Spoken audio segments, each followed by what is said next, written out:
안녕하세요. 책 읽는 그리스도인입니다. 오늘 소개해드릴 책은 찰스 디킨스의 예수의 생애입니다. 찰스 디킨스 하면 크리스마스 캐럴이 생각나죠.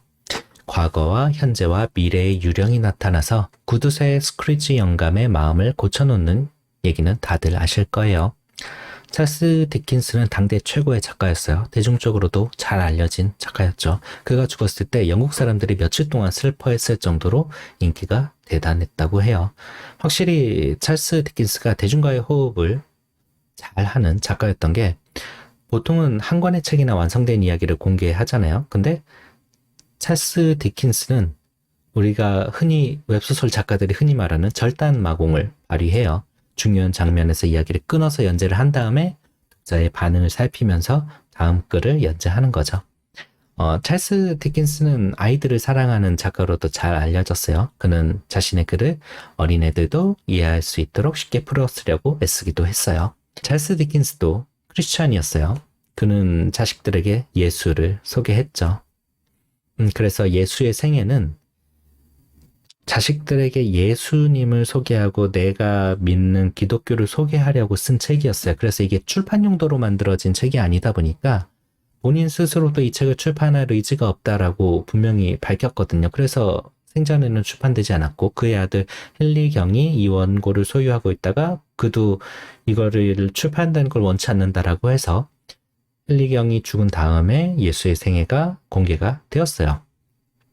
그래서 이 작품은 퇴고를 거치지 않은 초고 작품이고요. 자세히 들여다보면 성경의 내용과 조금 어긋난 부분도 있어요. 이야기의 전개 방식도 보면, 자녀에게 이야기를 들려주는 방식과 또 소설적인 표현 방식과 이게 중간쯤에서 약간 버무려진, 그래서 애매한 위치의 글 같다라는 생각도 들어요.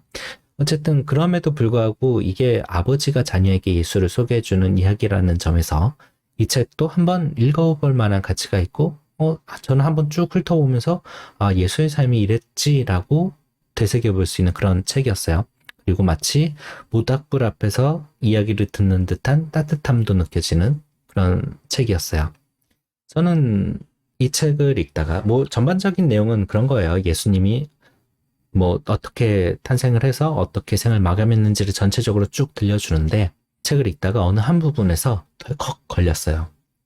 어떤 부분이냐면, 찰스 디킨스가 쭉 얘기하다가 이런 얘기를 해요. 여기서 우리가 배울 수 있는 교훈은 이렇단다. 우리는 우리에게 그 어떤 잘못을 저지른 사람이라도 그들이 우리에게와 진심으로 뉘우치며 사죄한다면 반드시 그를 용서해야 한단다. 만약 그들이 와서 사죄를 하지 않더라도 우리는 그들을 용서해야 해. 절대 그들을 증오하거나 그들에게 매정하게 굴어선 안 된다. 그래야 주님께서도 우리를 용서해 주실 거라는 희망을 품고 살 수 있는 법이란다. 이런 얘기를 해요. 저는 이 문장을 기점으로 용서에 대해서 깊이 묵상을 하기 시작했어요. 난 과연 찰스 디킨스의 말처럼 남을 쉬이 용서하는 사람인가? 매 순간마다 치미는 분노를 사그라뜨리고 주님께서도 우리를 용서해 주실 거라는 희망을 품고 살아가는가? 제가 요즘 첫째 애한테 곧잘 화를 내요. 매를 트거나 욕을 하진 않지만 큰 소리로 다그치죠. 대체로 행동을 멈추라는 의미에서 그만 이런 소리를 지르는 것 같아요. 근데 사실 따지고 보면 애가 저한테 크게 잘못한 건 아니에요. 그냥 어떻게 보면 그저 우리 집에 태어나서 아내와 제가 세운 규칙을 저 만 6세 어린애가 따르지 못하고 있는 것 뿐이에요. 그건 제가 지켜내지 못한 율법에 비하면 아무것도 아니죠. 그럼에도 불구하고 나를 용서하고 구원하신 십자가의 은혜에 비해서는 더더욱 아무것도 아닌 아주 하잘것없는 거예요. 그걸 가지고 저는 엄청 화를 내고 있는 거죠. 그래서 저는 그런 상황에 처할 때마다 하나님께 속으로 기도해요. 하나님, 은혜가 필요한 순간입니다. 은혜를 주세요. 내가 바짝 마른 논바닥 같아요. 내게서 살아 숨쉬는 생생한 것들이 나올 수가 없어요. 내가 정말 비참합니다. 은혜를 주세요. 이렇게 기도를 막 하면서 버티지만 그래도 잘 되진 않아요. 달리 표현하면 용서가 안 된다라는 거죠.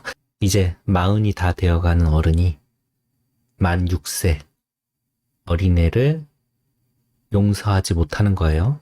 그러면서도 그리스도인이라고 말하고 이렇게 유튜브 방송까지 하고 있죠.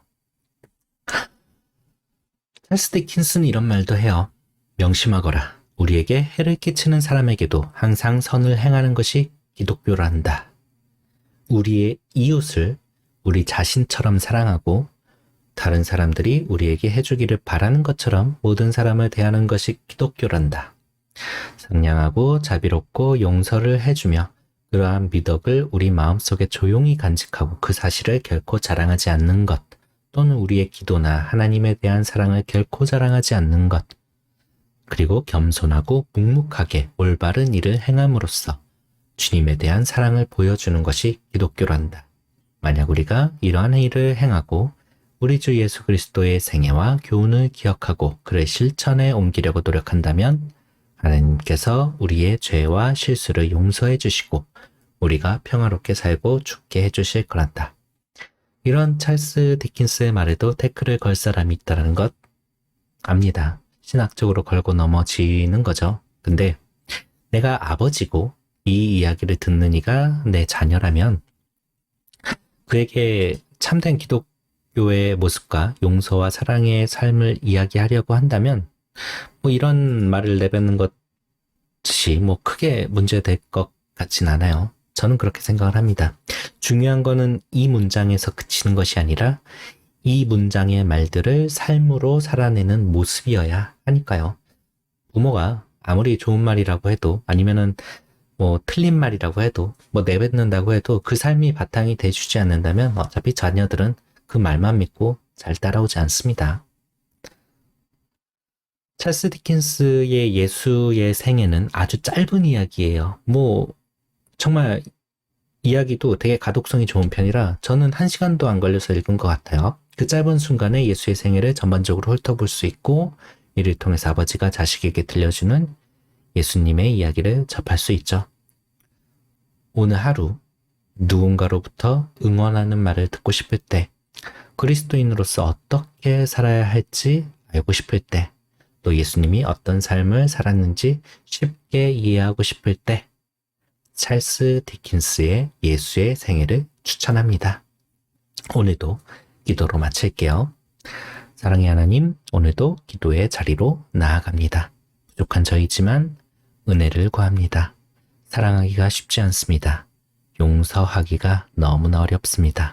이런 저를 용서하신 하나님의 은혜로 나도 모두를 용서하게 하소서. 오늘도 예수 그리스도의 삶을 묵상합니다. 그리고 내 삶을 돌아봅니다. 비참합니다. 그러나 희망을 버리지 않습니다. 나는 오늘도 그리스도인으로 살아가려고 애씁니다. 다른 길도 있지만 그 길을 가려고 애씁니다. 그것이 주의 은혜입니다. 다른 것이 아닌 주의 은혜를 구합니다. 내 척박한 내면이 채워지는 은혜를 구합니다.